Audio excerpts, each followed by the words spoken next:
This film is about a technique in which the amputation of an IOL haptic can be used as a solution for crystalline lens subluxation. The authors have no financial interests in the methods and materials shown in this film.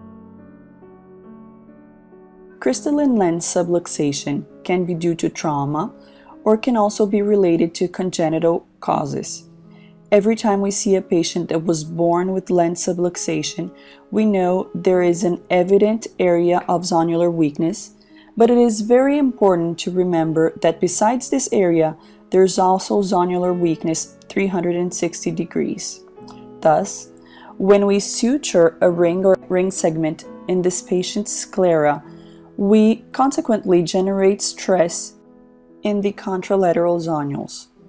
Thinking about this, we decided to have a plan B with regards to these cases, and that's how we came up with the Ventura amputated IOL haptic technique.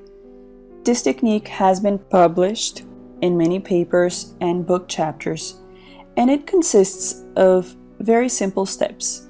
First, it consists of the implantation of a capsular tension ring to obtain partial bag centration and a 360 degrees decrease in zonular tension. Then we insert a 3-piece IOL with partial amputation of one haptic.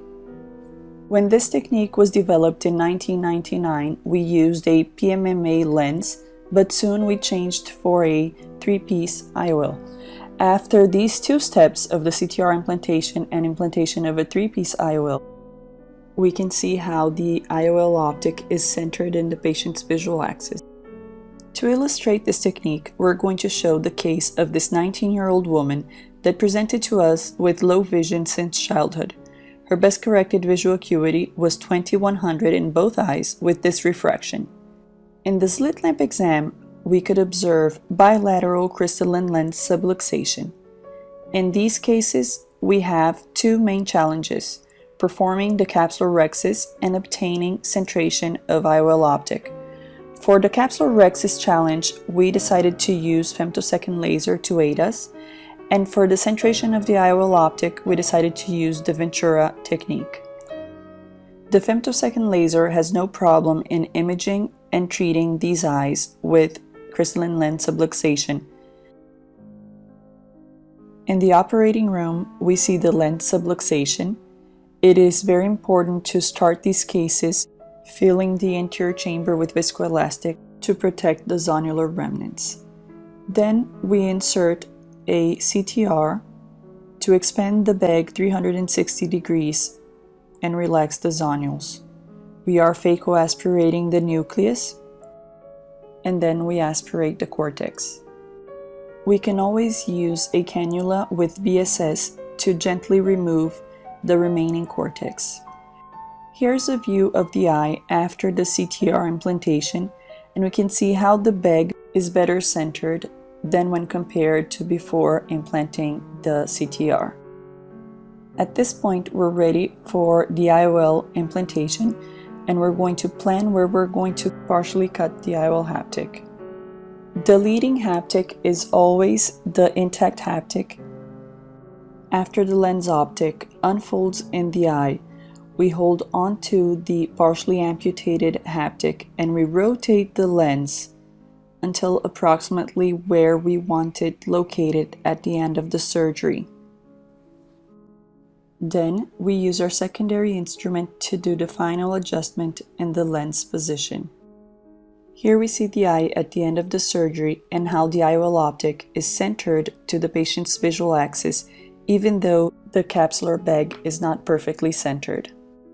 In the first postoperative day, we see a very stable lens with minimal pseudophacoiridodonesis that maintains in the first year post-op.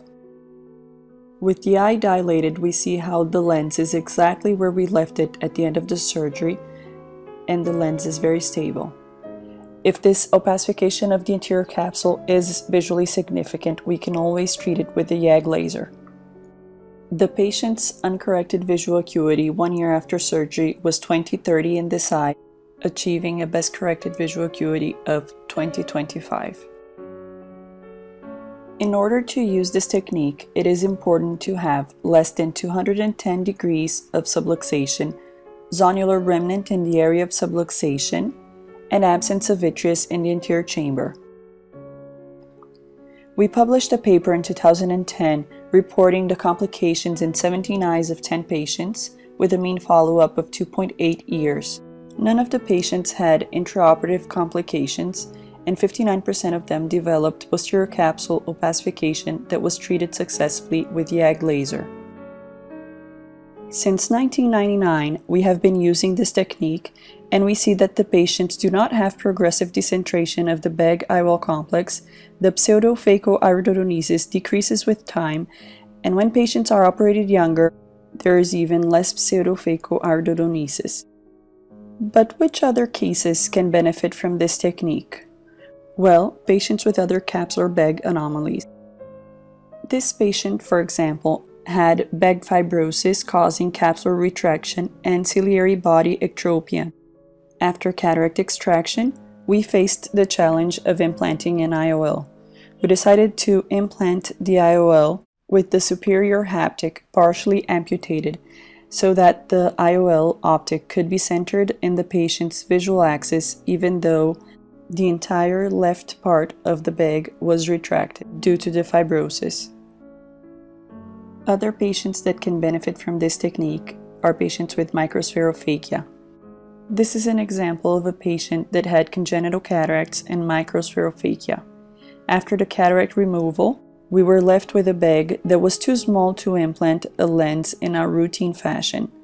So the solution was to partially amputate both of the IOL haptics and implant the IOL in the patient's bag. We see that we have no difficulty in placing the lens inside the bag. At the end of the surgery, the lens is stable, and when we start closing the pupil, we see that the lens optic is centered in the patient's visual axis. So in conclusion, the amputation of an IOL haptic can be the solution to crystalline lens subluxation and other bag anomalies.